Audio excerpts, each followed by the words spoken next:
oltiin tämän uuden koiran, jonka hankin vuosi sitten, niin mettässä hirvenjälkiä etsimässä ja on ruuhkainen paikka, että siinä on valtatie lähellä, puolen kilometrin säteellä riippuu paikasta ja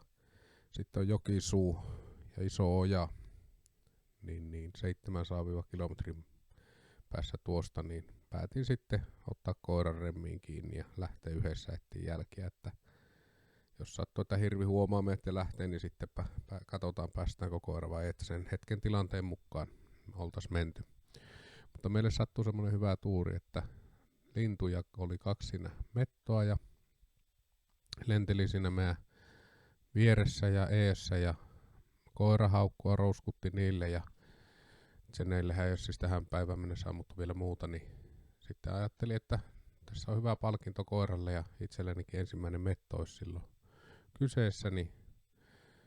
huomasin, että se nuorempi lintu jäi siihen 120-150 metrin päähän kattelemaan koiraa, kun se haukkua rouskutti. Otin koira lähemmä sitten ja pistin hihnan jalalta, että oli siinä vieressä, ettei satu korviin kun ammun. Eikä satu mitään muutakaan vahinkoa ja pääsin sitten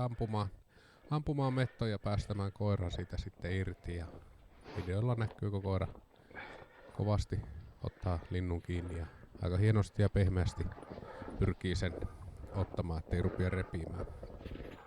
Vielä olisi ollut haluja lähteä jatkamaan linnustamista tuolla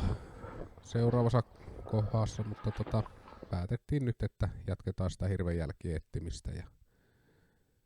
mentiin sitten näillä. Että hieno reissu sinänsä, että saatiin hieno palkinto tälle syksylle, kun molemmat sai